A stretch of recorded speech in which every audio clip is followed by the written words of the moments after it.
দিনাটা ২ নম্বর ব্লকে গোবরাছড়া নাগারহাট গ্রাম পঞ্চায়েতের আবুতারা শিবের টং খারিজা বানিয়াদাহ এলাকায় এক ব্যক্তির বেগুন ও পটল ক্ষেত নষ্ট করল দুষ্কৃতীরা। ঘটনার বিবরণে মঙ্গলবার বিকেল ৪টে নাগাদ সুভাষচন্দ্র দাস নামে ওই ব্যক্তি অভিযোগ করে বলেন তার বেগুন ও পটল ক্ষেতের সিংহভাগ অংশ নষ্ট করেছে দুষ্কৃতীরা। তিনি আরও অভিযোগ করে বলেন যে তাদের এলাকায় সদ্য কিছু অসাধু ব্যক্তি বিজেপি ছেড়ে তৃণমূল কংগ্রেসে যোগদান করেছে। সেই অসাধু ব্যক্তিরা সংশ্লিষ্ট এই এলাকায় রাত হলেই মদ ও জুয়ার আসর নিয়ে বসে। আমি বহুবার তাদের এই অসামাজিক কাজের প্রতিবাদ জানিয়েছি, সেই কারণে তারা আমাকে হুমকি দিয়েছে যে সময় হলে আমার বড় ধরনের ক্ষতি করবে। তাই তিনি সন্দেহ প্রকাশ করেছেন যে তারাই হয়তো এই বেগুন ও পটল ক্ষেত নষ্ট করেছে। সুভাষবাবু আরও বলেন, তিনি এই বিষয়ে থানায় লিখেছেন। প্রতিদিনের মতো বেগুন খেতে আসি। আজকে সকালবেলা সবজি উঠাবো, উঠে দেখি এসে এরকম সম্পূর্ণ বেগুন ক্ষেতের প্রায় অংশটা সবগুলো তুলে রাখছি, উগড়ে রাখছি। এখন এটা দেখার পরে মাথাটা খুব খারাপ। তারপরে গেলাম পটল বাড়ি। এখন পটল ক্ষেতটার মধ্যে গিয়ে দেখি পটল ক্ষেতটার কোনোটাও বাকি নেই, প্রায় 18 কাঠা জমি। হ্যাঁ, কি মনে হচ্ছে আপনার কারা করতে পারে?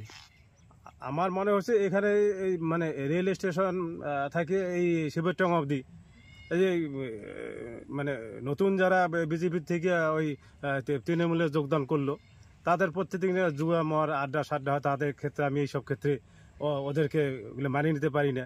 আমি দেখলে মানে এদেরকে আর কি বলি এখানে গেলে ঠিক না। 3 দিন আগে তাদের সঙ্গে এই ব্যাপারগুলো নিয়ে আমার সঙ্গে মানে বাকবাক্য হয়। তা আমাকে সেদিন থ্রেট করে। তা থ্রেট করার মধ্যে ওখানে ওই মংলু নামে একটা ছেলে আছে, মংলু দাস, তারপরে কমল দাস, এরা থ্রেট করে যে ঠিক আছে দেখিয়ে নেবো, অমুক করবো তমুক করবো। হ্যাঁ, আমাকে মানে প্রাণে মারি ফেলার একটা হুমকি হয়। তারপর আমাকে কিভাবে বাস দেওয়া হবে, মানে কীভাবে ক্ষতি করা যাবে সেটা তুই হারে হারে টের পাবি। এবার কালকে রাত্রেবেলা আসতেছে, ঠিক ওই রকমের রাস্তাতে আসতেছে, দেখি জায়গায় জায়গায় জায়গায় জায়গায় ওই রকমের কিছু অসাধু ছেলে, হ্যাঁ, যারা বিভিন্ন রকম নোংরামি কাজকর্মের মধ্যে থাকে, সেই ছেলেগুলোকে দেখতে জায়গায় জায়গায় তারপরে আমাদের উপর একটা অ্যাটাক হওয়ার মতো অবস্থা হয়। কিন্তু আমরা সেখান থেকে যে কোনোভাবে বাড়িতে চলে আসি। পুলিশকে কি জানিয়েছেন? না, পুলিশকে জানাই নাই, যে ভাবছিলাম যে তেমন কোনো ব্যাপার হবে না। না, এই আজকের ঘটনা নিয়ে যেটা আছে, এই ঘটনাটা কি জানিয়েছেন? না, এখনো জানাইনি। থানায় কি অভিযোগ করবেন? হ্যাঁ, করবো, অবশ্যই করবো। কারণ আপনার তাহলে কি মনে হচ্ছে যারা নতুন বিজেপি থেকে তৃণমূল এসে তারাই এইসব করেছে? হ্যাঁ, তারাই তো অবশ্যই করছে, কারণ না হলে 3 দিন আমাকে থ্রেটটা করবে কি কারণে? আপনার সন্দেহ হচ্ছে তাদের উপরে? হ্যাঁ, তাদের উপর আমার সন্দেহ। আপনার নাম? আমার নাম সুভাষচন্দ্র দাস। পটল কত আর এই বেগুন কত খেতে? বেগুনটা হচ্ছে 18 কাঠা, পটলটা 18 কাঠা।